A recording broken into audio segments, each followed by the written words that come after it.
All right.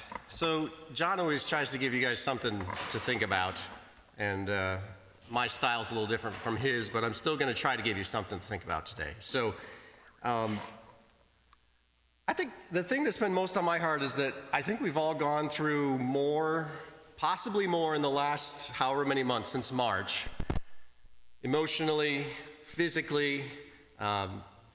We always at least had church to come to, right? And we didn't even have that physically for a little while. There's more people depressed, there's more people sad, there's more people angry, there's more people stressed, anxious than we've ever had.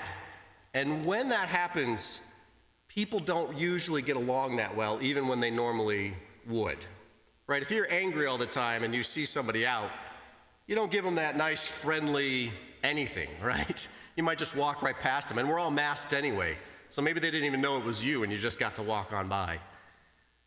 But we as Christians are called to live a different life, and there was no caveat about if things were going to be hard. Actually, there is a caveat. Things are going to be hard, and they are right now.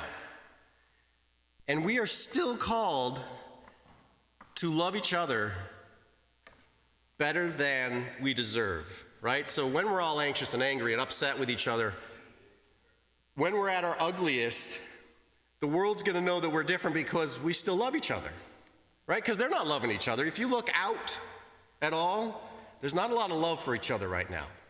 We're pretty much all waiting for each other to say something that's unpleasant to me or triggers me, right?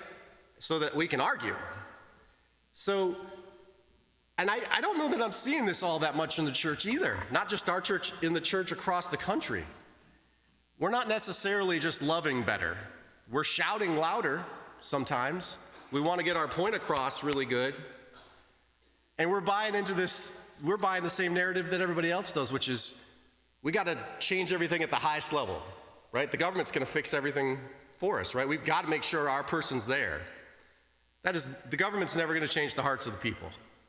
You taking personal responsibility for the people around you is what changes people, right? People taking personal responsibility for their lives, for their families, for their church, for their community. And I think if you step back for even a minute, Satan's plan has never been clearer. It's the clearest I think it's ever been. He wants you divided. He wants you to be distracted. He wants you to be selfish. He wants you to be angry. He wants you to just fight all the time. Because Jesus says the only way they're going to know you're different is because you love. You love different. You love better. You love when no one deserves it. When I'm the ugliest you've ever seen me and I'm in a terrible mood and you still love me and someone sees that, they say, what is different about them? Because out in public, that's not how life works. So I think I'm just bringing this to your attention. I'm hoping to remind you of something, right? This body of believers is not responsible for the entire nation. This body of believers is responsible for this community. And I think sometimes we look so much out there that we forget about what's here. And Harry, I'm going to ask you for a slide in a second here. I was really inspired this week, and you can put the first slide up, okay? By Nehemiah. We read Nehemiah in our elders meeting, and we were reading about the rebuilding of the wall, right?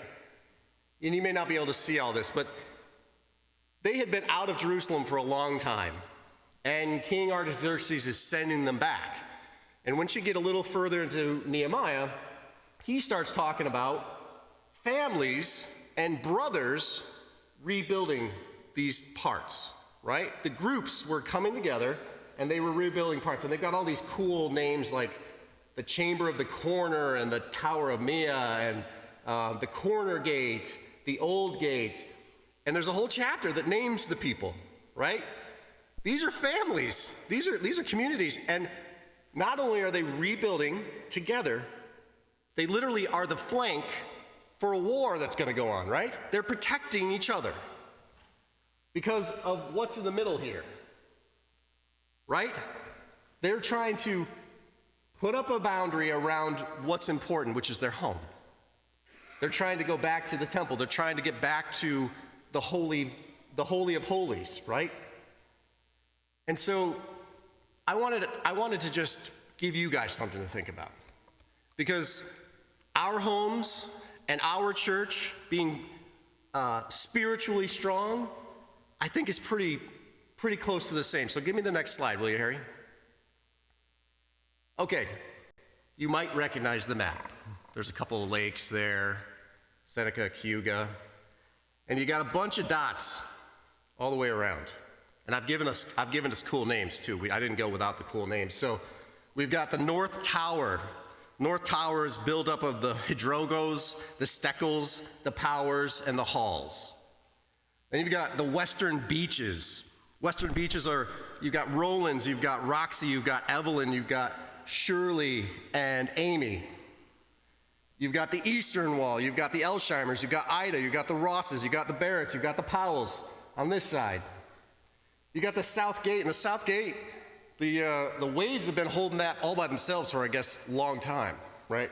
That little point there is just them all by themselves protecting that one. You've got the Lonely Outpost. I'm calling it the Lonely Outpost. It's the southerly-most Pursoon household that's trying to hold off the southerly whatever. And then you got the Hillgate, and the Hillgate's just porters, so whatever that means, it's just porters. But look at how our households surround this. In the middle, I've got their home. Satan would love for you to just stay right in that dot. Stay in your dot. Stay in your dot on your computer and make sure everybody knows you're the most politically savvy person there is. Stay right there. Be as ineffective as possible. Or you can protect each other. You can strengthen each other. You can make sure that your household's strong. That Satan's not going to laugh when he looks at the North Tower and say, I'm not worried about any of those. I've got that section all to myself, not worried about them. That's what he wants. He wants you completely neutral, ineffective, so he can just breeze on through. So what happens when those at the Southern Gate don't have any food and Amy and Shirley aren't ready to bring them some? What happens when the Hillgate's being attacked and the Roland Horde can't come out riding? Right? What happens when the Lonely Outpost is getting attacked and Dick can't bring the heavy machinery? Right? This is our home. This is what we're responsible for. You're responsible for those dots. Your family, to be the strongest it possibly can be. And then you're responsible for those around you. You're responsible for the people in this church.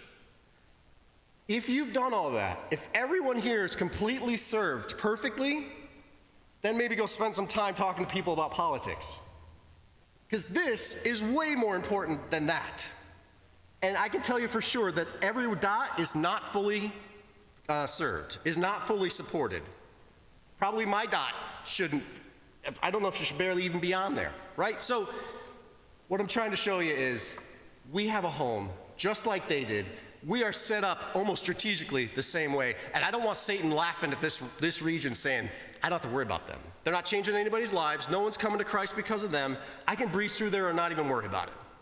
I'm giving up on New York State. I don't have to talk about New York State. That should not be. This should be the brightest shining thing that even at night you're blinded, because these people love each other so much, it's insane to everyone else. So,